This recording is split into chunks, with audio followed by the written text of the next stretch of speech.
This is WPSL Port St. Lucie, the talk of the Treasure Coast.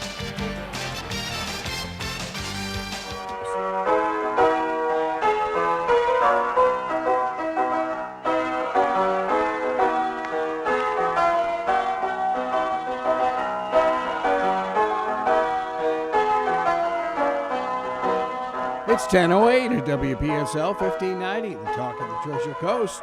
You're on Ask a Rabbi. And this is Rabbi Shafir Lobb. Whoa, hold on a second. We're changing things. Whoa, wait a minute. Where are you? Let's see. Oh, It's not up to you're me. way, There we way go. over there. Okay. Yeah. Okay. Holy smokes. Yeah. I have no control. Okay. Well, that's all right. Okay. I You don't got either. It? I don't either. Yeah. It's one of those things. You know, we think we have control, but it's not what we think. And so It's kind of like following balloons. Oh, never mind. not what we think. Oh. We're not going there. But what I will say is that if you're going to go somewhere high, then you need to tell the folks that control the airspace of the world where you're going, because otherwise you are unidentified. Well, and that, I never knew that, like, a little hobby club launching a balloon up in space needs to file a flight plan. I've never heard that before. Well, I was sitting. But it makes sense. Yeah, it makes because you never know when you're in somebody's critical airspace. Yeah. And I can remember one time being in the FAA office getting a weather briefing, because pilots do that all the time. At least we used to do that. Now you get it on your phone or wherever. But we used to go in and actually get a weather briefing, get shown the radar and everything else that was going on. And I was sitting there one time. There was radar when you were flying? Oh, I'm sorry. The dinosaurs used it. The dinosaurs used it. Well, the computers are dinosaurs. Well, some of them definitely. Never mind. At the FAA, they definitely were. Oh, yeah. But anyway, so I was sitting there, and somebody came in and was talking to the guy and said, so his science class was going to be shooting up a rocket, and it was only going to go about 10,000 feet. Oh no. And the eyes on the FAA guy. Yeah? Yeah, and it was kind of like they started talking about, how and when and where and how to protect both the rocket that the class was putting together and all manner of aircraft. Oh, so how does all this work then? You identify what you're going to be doing and where, and if it's something like a balloon that has minimal control, then the FAA blocks off that space and alerts all pilots that there's an object that's going to be going through. Okay. It's just for everybody's safety. Yeah. Yeah, I would imagine, especially in a small plane, if you, I don't care how big it is, if you run into something at 200 or 300 miles an hour, that's going to cause problems. Even if you run into it at 100 and it gets wrapped up around your propeller, it can be impressive. Yes. There was, from my radio show days in Pittsburgh, it was a year where the Penguins and the Browns and I guess the Pirates, must have been the Pirates, all three won their pennant, bowl, etc. Yeah. They won their whatever their campaign was, and there was a celebration of champions in the point. Oh wow! Oh, okay.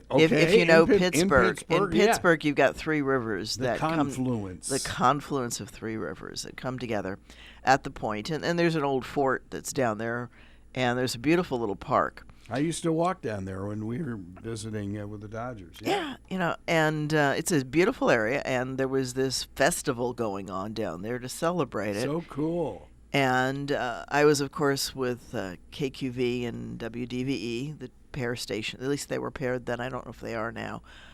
AM/FM station was very common. And I did the weather for those stations back in the day. Now, you were fixed, not helicopter. I was fixed. I was a little fixed-wing airplane flying over the city, at about 2,000 feet. Not super high, but... Well, you had to see the roads. You had to see the roads, yeah. And buzzing in, and you had to be taller than the buildings. That really helped. You know, small things. And a few assorted towers that we certainly knew about. But so I was overflying the point and everything that was going on at it. And I'm just flying over it when I hear my station, which I'm listening to as I'm in the cockpit. And they released a big chunk of balloons. Oh, no. And I'm like, and I called my producer and I said, guys, I'm up here. Oh, no. Oh, yeah. No. Yeah, no. hard right and get out of city traffic, you know. This sounds like the WKRP turkey drop. You know, when people don't think things through, it was like sabotaging your own pilot. Gee, folks, how to make me really feel. Oh, no. But nobody thought anything of it, you know, airplane. Sure. You don't think of a small balloon as being a danger to a plane. But at that speed, it doesn't take a lot. That's why birds are such a big problem. Did you see the newscast? It was a few days back. It was an American Airlines jet bird strike, and I mean, it shattered. Oh yeah, it does all kinds window. of. Yeah, I mean, it was like, whoa, that plane was totally inoperable. Yeah, it's not uncommon, and I've avoided flights of birds in and around airports because the birds don't know, and they don't file a flight plan. Right? They don't warn you. But there are rules. If you're going to be putting things out into American airspace, this is exactly why you need to alert people, because otherwise you are unidentified. That's all UFO means, unidentified flying object. Sure. It's something in the airspace. And we don't know what it is.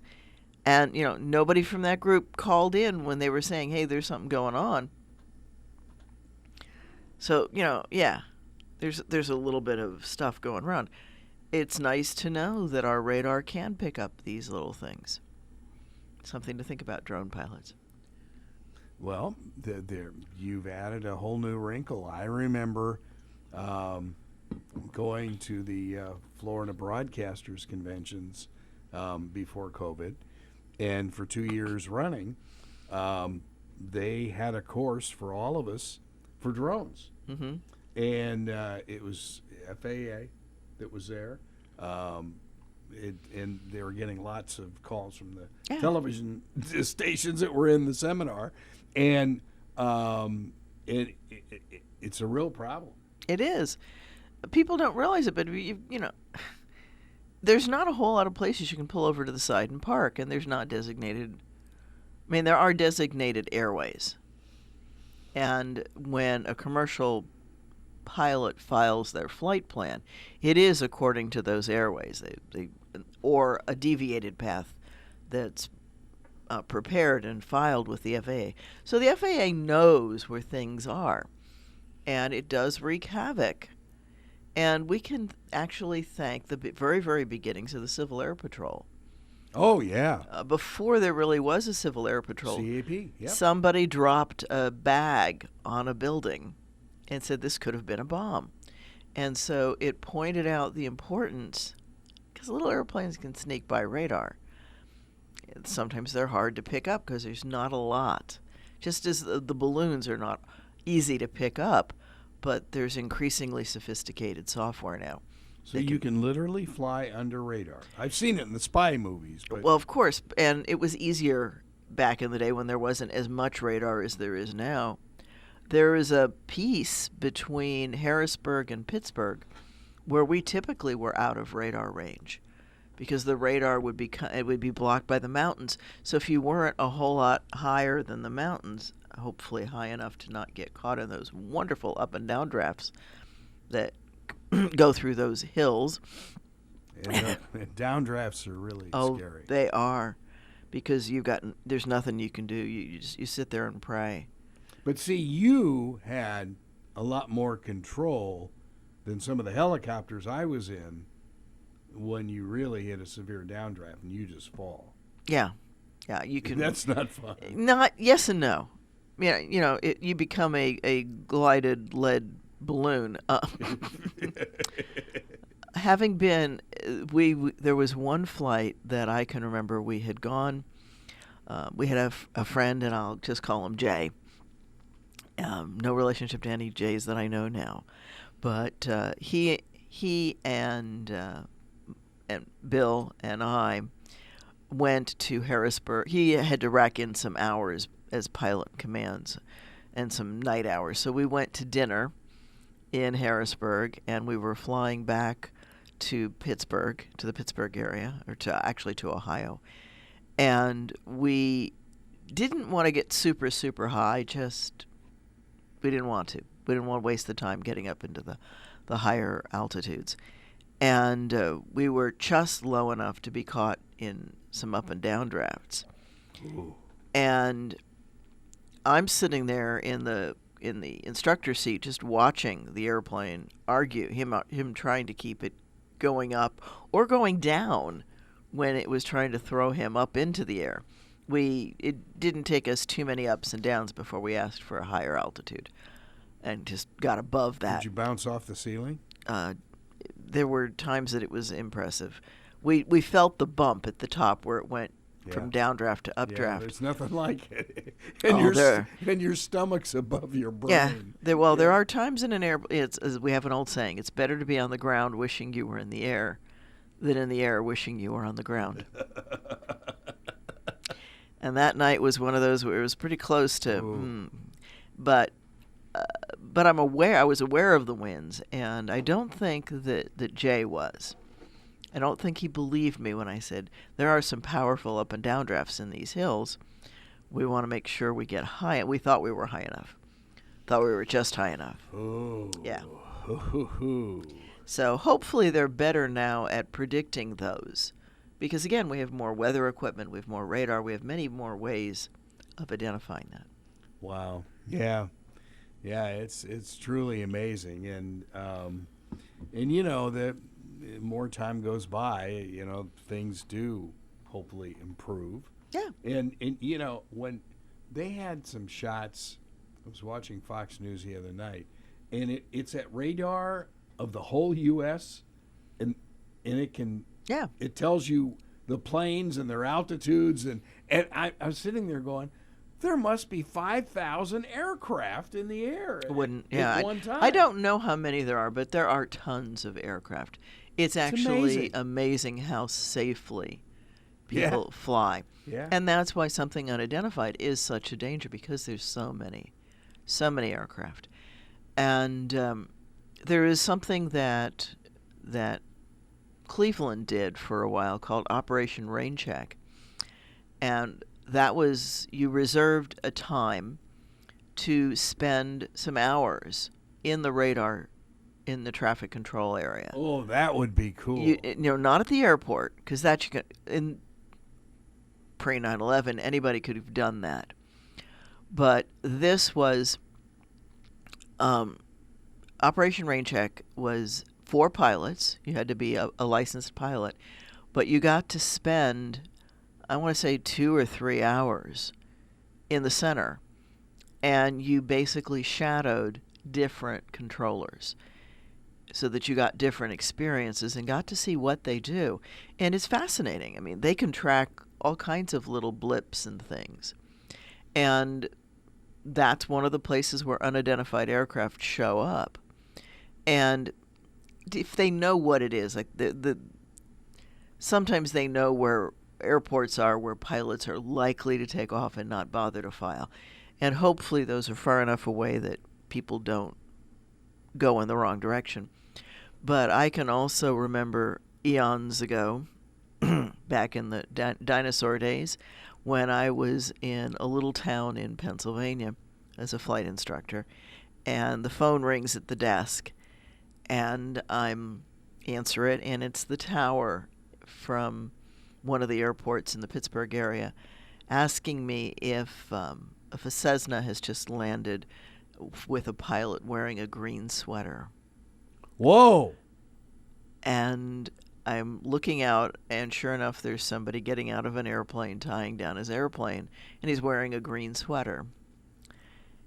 And so I asked the guy on the phone, how do you know he's wearing a green sweater? And he said he was that close to the tower. Oh, my God. Oh. Oh. If they can see the color of your sweater, you're not You're in following trouble. the rules. And they tracked him all the way down to that little airport. You know, there's that scene in Top Gun where he buzzes Yeah. the control tower at Miramar. And I'm thinking, because I know that control tower pretty well, and it's like, oh, my goodness. Well, you know, you talk about downdrafts. This goes back, it may have been 73-ish, when the University of Arizona chartered, remember Hughes Air West, the yellow Banana Airlines? Anyway, we fell, I think the flight attendant said 8,000 feet. There have been some desert downdrafts. Yeah, there have been some incredible downdrafts. Oh, Microbursts and things like that. scary. It was really scary. Sometimes you can see the damage in the yards of a microburst because it just blows the vegetation. It's pretty. We don't think of wind as being that strong, but you know, anybody who's lived through a hurricane, Sure. or a tornado, or you know, even some of the microbursts can attest that the softest substance in the world, air, can be pretty impressive. Pretty impressive. I was talking with one of my classes at IRSC actually about those times in life where you made some mistakes and you're lucky enough to have lived through it. Wind is often one of those things. We underestimate the wind. Water's the same way. Look at what a tidal wave can do. And look at the Grand Canyon. You can see what water can do. Well, and even on a personal basis, if you're out swimming, a riptide. Yeah. I mean, Or somebody who's ever been hit by a fire hose. oh, yeah, the pressure. Right? Yeah, just boom, you know, knock you off your feet and throw you. So water, this soft substance that we can move through that supports us, mostly, is not necessarily our friend if it's got enough energy going with it. So, yeah. As I also like to point out to my students, if you think about the desk, and I often say this while I'm sitting on it, I don't sit on no, I do sit on desks, but I frequently sit on tables and desks in the classroom. Sure, why not? And it's a comfortable way to talk to the students. And I point out to them that the bulk of what the desk is made of, whether it's fake wood or metal, whatever substance it is, it's still down at the very base level, it's atoms. And if you look at what an atom is made of, right, protons, neutrons, Okay. Electrons, and a few assorted quarks, those little tiny things that are much too small to measure. Well, now we can measure them, but most of what is in the atom is nothing. It's empty space. There's not a whole lot of mass in an individual atom. And yet, with all this empty space, the desk is clearly supporting me, and I'm not a tiny person. Short, but not tiny. So what is it that's really holding us up? Because it's not the mass. It's, in fact, the energy field that these atoms and their particles create. Wow. So it's important to understand things in our world. There's not something anti-religious about understanding how an atom works. It's just, in fact, many a scientist will tell you. Whoever brought up religion in that? Well, ask a rabbi. Okay. Okay, so that's the left turn or right turn, depending on how you go. But as we start to understand better how our world works, then these things like tsunamis and tidal waves and rip currents, tornadoes and hurricanes and gales, then you come to understand them. And when we understand them, then we can build our structures or navigate or maneuver or behave in safe ways. The debate over global warming and climate change. Climate's been changing, I would imagine, since God created this rock. God definitely created a changing system. Again, understanding it.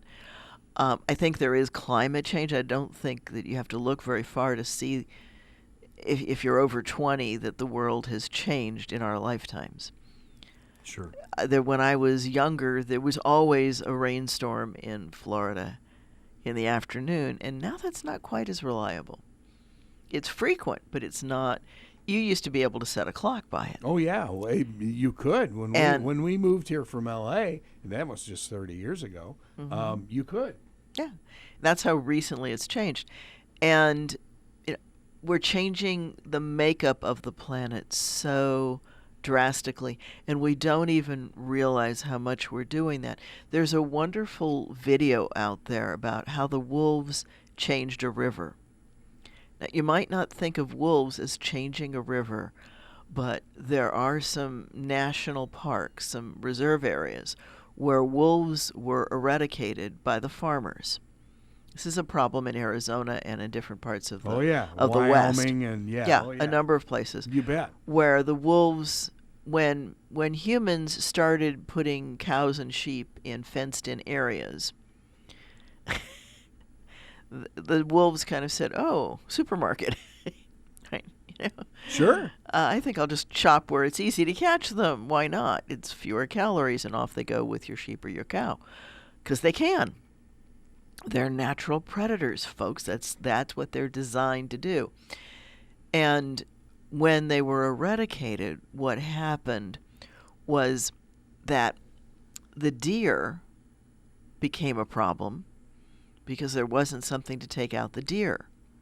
And the rabbits everything became a different problem. And it changed the ecosystem, and the river became prone to erosion and all other kinds of wear and tear, if you will. And there was a program where they reintroduced some wolves, a small number of wolves, and they keep putting more and more wolves into it to try to get the population up to a sustainable number. Farmers still shoot them. It's illegal now to shoot them, but the farmers still do, unless the farmer gets educated and realizes that it's his job to protect his livestock. Sure. And you've got to be a little more vigilant other than shooting the wolf.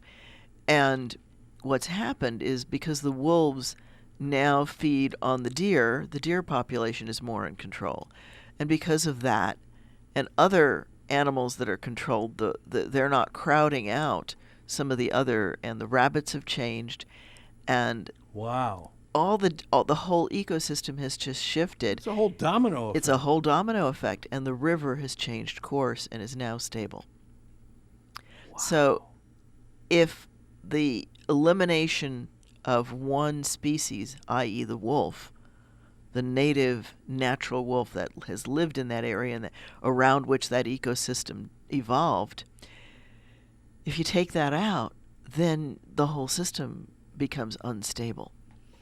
I saw something on Nat Geo on the Amazon and the just ridiculous cutting of the Amazon. The woods. And it is so tragic. And that, you talk about an ecosystem. It was an ecosystem unto itself. Well, and we're doing that here too with all of the wood that's being harvested. Yeah. And hopefully we'll figure it out before we totally destroy the planet. And I'm going to go religious on us here. In Genesis it says, not you will be the master of it, but you will be the caretaker for it. Nice. The word is related to being a shepherd. It's not about making the earth serve your purposes. It's about you taking care of God's creation, being responsible for doing it in a way that helps it take care of itself. And so there are some very, very subtle things that we're doing that are not so subtle, such as the amazing amount of meat that the population eats now.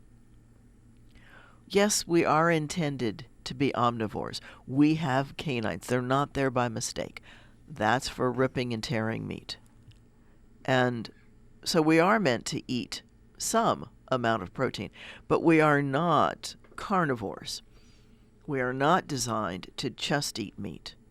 We're supposed to eat all different things, veggies, grains, in some semblance of balance and in some healthy distribution. And if it comes in a box, it probably didn't grow that way. Really? Really.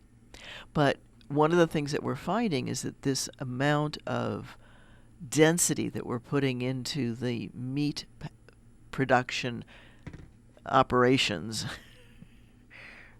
and that's what they are, they're meatrix, they're factories of meat, is that they have byproducts.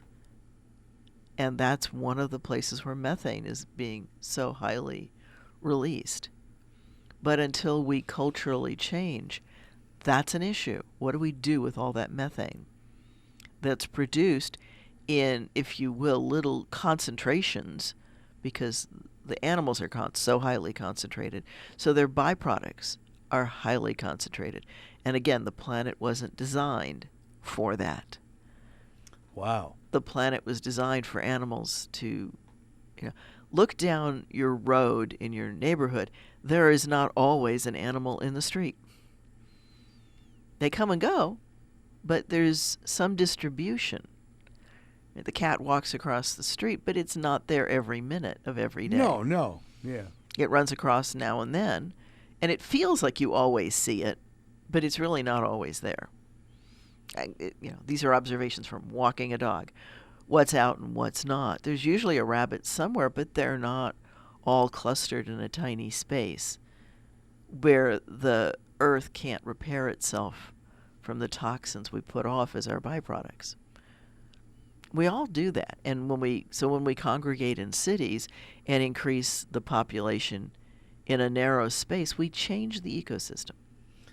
I kind of wonder, obviously, we live in St. Lucie West, a lot of golf courses around the area. That's not a bad thing. It's a good thing. But, you see the little bunnies out there and wonder, these grassy areas are all being treated with something. Yeah. What are the bunnies eating, and when? How's that getting into our food chain? Oh, yeah. Well, and even here I go. Monsanto's going to come after me. But the whole Roundup resistant crop, what that means, folks, is that they're putting a ton of Roundup in there, and the plants can survive with it. That means the Roundup's in the plant that we're eating. Mm-hmm. So, it was kind of interesting. We're fighting a couple of pepper trees in our backyard that insist on returning. And my husband wanted to look at some heavy-duty poisons. And it was like, how do you handle that safely? Mm-hmm. That's a serious concern. And how much of it gets into the water table? And how much, everywhere. Yeah. What do you do? And he's looking at one, and it says, wear gloves when you handle this. Like, think about that a minute, It's going to get we learned it with DDTs. It gets into the birds. And we mess with the natural ecosystem. That being said, when we come in and we create cities, such as we are here in Port St. Lucie, with a massive amount of construction right now, the wildlife displacement is huge. Absolutely. It's not just the tortoises either. It's all of them. I used to drive the back roads that are not back roads anymore, Tradition Village Parkway. And I used to see the bats at sunset coming out of the trees. Now, granted, those had been orchards that had been abandoned. Mm-hmm. So there was an ecosystem change for the orchards. But the bats and such had moved in, and there was an ecosystem there. And I don't know where those bats have gone. They've gone somewhere. And we used to see a lot when we moved into St. Lucie West, bobcats. Yeah. You don't see many now. No, they're being they're hiding. They're more. all over the place. Yeah, they're hiding, as are the coyotes. If you look out every once in a while, you'll see a coyote in the neighborhoods too. People don't want to see them, but they're around. They're adapting. Coyotes in particular do as you and I know from Tucson, they adapt to a city. They say, okay, so you're putting snacks in the dumpsters for us. Yes.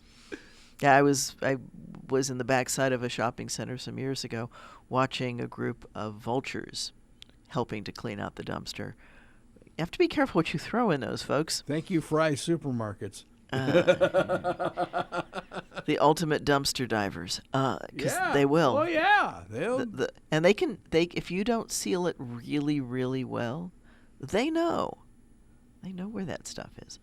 Although I'm told that they don't smell things, but somehow they know when it's rotting in a bag.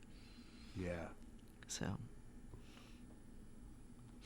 different ways. On the other hand, I also remember some mourning doves that I had a bag from one of the stores that had beautiful floral print on the outside of it, and I had set it down to do something, and a couple of the mourning doves in the yard came over and pecked at it. And I'm like, okay, guys, those are not real flowers. Sure. Mourning dove brightness. They were fooled by the picture of the flower. There you go. So, how do your students react when you're discussing the atoms and things like that with them? It's interesting we do what we call watching for the light bulb effect. You can tell when somebody grasps a new concept. Their faces telegraph it. Okay. And that's, if you will, a big part of what I'm trying to teach. Be a little more open to new information. Use scientific knowledge to think about the world as it exists. And that's not counter to religion. I'm not there to challenge anybody's faith. This is, so the religious side is to say this is the system that God created, and God asks you to take care of it. Okay, so it doesn't matter whether you come at it that way or you come at it from the secular viewpoint of saying, hey, this is the world, it's here. If we don't take care of it, it's going to be destroyed. I don't care which of those starting points you use. They both end up with, dang it, take care of the planet. Mm-hmm. Take care of other human beings.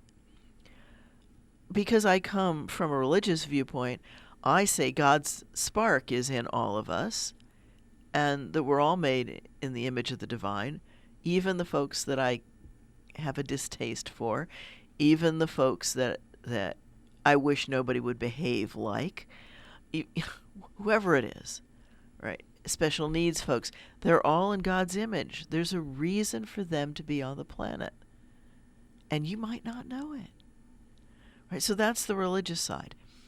And if you come at it from the non-religious side, we're all humans. We're all entitled to some level of respect, some minimum of not being ignored, discharged, dismissed, aggressed against, unoppressed. It's just, I don't care which way you come at it.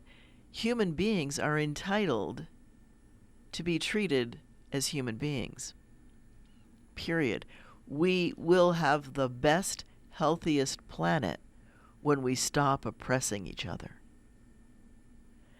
There's an injunction to eliminate your enemies, and that's not by nuking them, because that hurts you, folks. Because that waste is going to come back around and bite. If we make those folks allies and friends, we've destroyed the enemy. That's intriguing. Okay. Right, when you make somebody your friend, they're no longer your enemy. Mm-hmm. You have destroyed the enemy. It doesn't mean nuke them. It doesn't mean knife them or shoot them or any of those things. It means find a way to work with people. People's what we've got, folks. And we need the bobcats. We need the coyotes. We need the wolves. We need the lions, tigers, and bears, oh my. But we don't need them everywhere. And by that, if it doesn't belong in this area, please don't let it loose into the wild. I mean, the red-headed lizards are interesting, but they really don't belong in Port St. Lucie. No. But they're going to be here because they're stronger than our natives, and we'll have a new ecosystem. Yeah. One of my colleagues at Kaiser has a wonderful theory about urban ecosystems.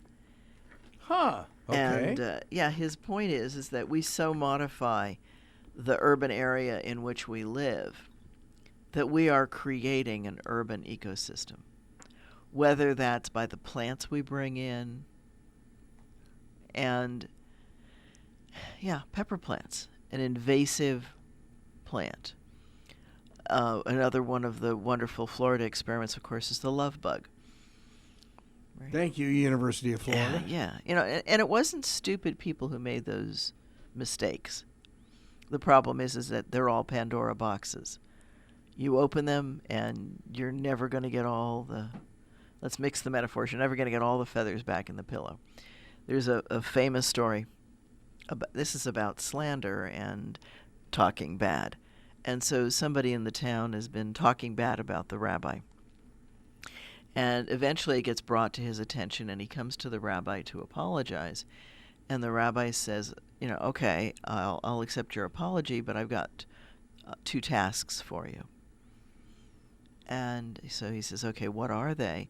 And he says, first, I want you to go into the town, and I want you to cut open a pillow and distribute the feathers as far and wide as you can. And when you're done with that, come back, and I'll give you the second task. So the man goes out, and he, sure enough, spreads the feathers from the pillow all over, everywhere he can. He comes back to the rabbi, and the rabbi says, now go and collect all the feathers. Right? Because the point of it is that when you put negativity out there, you have no control over it once you put it out into the environment. Same thing is true with the toxins and the other assorted things that we put out into the universe. We can't pull them back. We can't pull that Roundup back into the bottle and undo it. Mm-hmm. So the world is being unalterably changed by everybody and the things that we do. And the invitation is to be mindful of the effect of what you do. There's a prayer that's in our prayer book. It's in all Jewish prayer books. And there's a line in it that says, may my soul be like dust to those I touch. And it's an interesting point, because so often when we interact with somebody, we become aggressive and manipulative. We are not like dust. We don't make our touch gentle and almost unfelt by those that we touch. But that's the real humility. That's real love. That's real caretaking. That you take care of the planet and each other in a way that you're no more forceful than dust. And you might say to me, well, what about the Hitlers and the Mussolinis and those folks? Putin. Yeah, you don't have to go far, right? You don't have to go far. We'll find some of those folks greater and lesser power, but you'll find folks that will abuse others. And I would argue that when we as a culture decide that behavior is really not acceptable, then it'll get stopped a lot sooner before it becomes so dangerous. It's like, I don't know whether the violence is escalating, but do you feel that the lack of various church participations, it makes no difference what the denomination is, has some effect on a lot of the violence that we face now in society? No, I think there's a much bigger systemic issue. Yes, I'd like to populate our congregation and have more people in them, because I think that people have thrown the baby out with the bathwater when they look at churches and synagogues as simply something you pay money to. And because, again, there are crooks and power abusers within any organization. Sure. And it's up to the organization to control those. And churches and synagogues don't have a good history of controlling that personality type. But you're trusting. Yeah. And I get that. abusers know how to use that. I'll bet that too. And it takes they're very good and very subtle sometimes. Not good, but very powerful, very effective. Good and bad are value judgments, but they're not constructive. They're not supporting the long-term viability, because a lot of people will leave over these conflicts. And it doesn't matter who wins. People on both sides leave because they don't like the conflict. That's an ongoing issue for congregations, churches, and synagogues, and mosques, and temples, and all the different groups. When they become battlegrounds, they lose their people. And it doesn't matter who's right and who's wrong and what's righteous and what's not. The conflict itself creates so much stress for some people that they leave. So, no, but I think that there's a couple of really basic differences. When I compare the warehousing of human beings in American prisons, and that's what it's become. It's become privatized. There are people making a bundle of money out of warehousing people who really weren't guilty of that much. And instead of taking those individuals and teaching them, well, we're not even going to get into how many of them were not guilty, because we're finding out that that's a greater percentage than I would like. I know that. Something like 4 to 10% of death row is innocent. That's huge. That's huge. I can't even imagine that number. Part of that's because we used eyewitness testimony instead of forensic evidence. We're getting better at that, but there's still a backlog. DNA has exonerated so many, and there's so much work still to be done in that area. And I love that Kaiser and IRSC are both teaching forensics that will become part of the system. But we have 10 times the incarceration rate of any developed country. And you keep talking about Germany. It's so radically different. Germany has an average of 77 per 100,000. We've got 700 and some per 100,000. That's huge. And the point of Germany is that they do that because their first article in their constitution is that the autonomy of the individual is inviolable. And that gets translated into a prisoner is entitled to their space. They're entitled to being treated like a human, not an animal, and not a vicious animal. And the way that we do the prison system here, it's just, it becomes the breeding ground for rebellions and abuse and drugs and all the other criminal things. And we neither train nor pay our prison officials well enough. The difference is, in Germany, 10% of those who apply to work in the prison system are accepted. That's not how it works here. And they have to go through 2 years of training.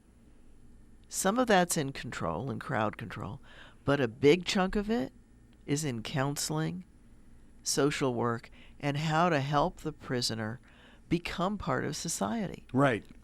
Which makes perfect sense. It makes perfect sense. Because they're going to come out eventually. Right. And they also distinguish between what they call the what we would call a hardened criminal, those who are serving long prison sentences, and those who are 5 years and less. They're in a different place. Juveniles are kept in a separate place. They're not transferred as soon as they turn 18 either. They stay in the juvie facility. So there's probably around the average of 19 to 20 years old. But they don't put them in with the skilled criminals so that they not learn criminal behavior. But they're kept in that juvenile. And so they work with people who are helping them develop their prefrontal cortex so they can learn a skill and do something. And there's a lot of money invested in Germany in vocational education. Ironically, it costs in the U.S. about $50,000 a year to house a prisoner. It costs about $50,000 a year in Germany to house a prisoner. But of course, much less of their national product is going into prison maintenance, and a chunk of it is going into helping these folks go back into society. The last 6 months that a prisoner is in prison in Germany, they're in a much looser facility. And in that facility, they're encouraged to leave during the day, to go find a place to live, to arrange their lease, or buy a house or whatever they're going to do, to find a place to move into and get a job so they can pay for that. So there's all kinds of support at getting that person back into society. What do we do here in America? We open the door and shove them out the door. Yeah. And, God help them if there's not somebody there to pick them up. So it's not surprising that some of those folks truly have nowhere to turn, don't know where to get a meal, don't know how to set themselves up. We need to really focus on how to reintegrate the ex-con, right? The person who has served their time and being released. For whatever reasons, those folks need this, and they shouldn't have to rely on their families. Not everybody has a family. A lot of families turn their backs on folks who get imprisoned. Mm-hmm. So there needs to be this outreach piece to take care of the prisoners from the time they get out until they're fully functioning in society. We don't take care of marginalized, that's why they're called marginalized populations, anywhere near as well as they deserve. They are human beings. And as long as we look at how to make money on things, and if our ways of making money are warehousing people in prisons, we're going to have overstocked prisons. If it's how to kill people, we're going to have over-weaponizing. And that inadvertently causes and stimulates those kinds of behavioral responses in our society. Those things would be unconscionable. Germans do not understand Americans at all, and our love affair. And now, I'm not saying that people should give up their guns. That's not what I'm saying. What I'm saying is that we need to teach people to use them intelligently, and we need to have a consciousness change where they're not used to settle an argument, they're not used to intimidate somebody, where they're used appropriately. And being military, you were taught the proper ways of utilizing weapons. I will tell you that I only once put the muzzle of a rifle down and let it touch the ground, because I remember being corrected on that. You're only stupid, hopefully, once. Yeah. And as soon as somebody explained it to me, of course that was not the right way to handle and be casual with this weapon. It's not cool. But that's learning. We learn best from our mistakes, and hopefully, God willing, they're not fatal ones to us or to others. But it's treating this entire planet like the shepherds were supposed to be. And that's not about being some goody-goody two-shoes. As you said, I've got military experience. And my attitude is that if you pick up a gun, it should either be to point it at a target or to use it for the purpose for which it was designed. It's not to be brandished. It's not to be played with. It has a set number of uses. I've no problem with folks who target shoot. That's a wonderful skill. Again, used responsibly. Don't leave the ammo and the weapon where a child can accidentally kill somebody by playing with it. And we can learn to coexist with things, but I think we've got to come to this autonomy, this respect, this beneficence, and not go out of our way to not harm people is what we need to do. We need to not continue to microaggress against people, or worse yet, macroaggress, right? Not be actually aggressive. Don't mess up the atoms in ourselves. Yeah. Well, and we do. When we're aggressive, we actually change the structure. There have been. I was talking with one of my colleagues at Kaiser yesterday about the experiment they did where they had water from different, and it's an experiment that's been done a number of times. You can Google it, where the water is either talked to or yelled at, talked to lovingly, positively, yelled at, or ignored. Wait a minute. Water. You're talking Water. about. And when you freeze it, the crystals form differently. Wait a minute. What? Yeah, there was another one that she was telling me about that I didn't know about, which was, and I haven't Googled it yet, I haven't looked it up, but about rice, a container of rice. And again, the same thing, positively talking to a container of rice, cooked rice for 30 days, yelling at it and ignoring it. And the ignoring one was the worst. Marginalized, fringed, off to the side. So I need to talk softly to my rice as I'm cooking it? I think you need to talk as gently as you can with the world, not just your rice. That's wonderful. You know, there really is no reason for shouting and screaming unless you're trying to get your dog's attention across the road. There are times for screaming to get your voice to carry. You get less hoarse if you do it well, if you do it in a command voice instead of yelling. Tench Hut, right? Yeah? Power is addictive. That's the other side of it, though. Power is the most addictive substance on the world. Wow. So we'll talk more about that as we get to Purim, which is the beginning of March this year. That's coming up, so we'll talk more in coming sessions. This is Rabbi Shafir Lobb for Congregation Eitz Chayim, your Jewish home on the Treasure Coast. Services Friday nights at 7:30 at 540 Northwest University Boulevard, Suite 102, or catch us on Facebook.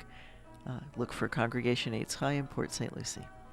Sounds great. You have a good week. I certainly hope so, and everyone else, you as well. Have a great week. You've been listening to Ask a Rabbi right here on WPSL Port St. Lucie. Talking the Treasure Coast, webcaster to the world.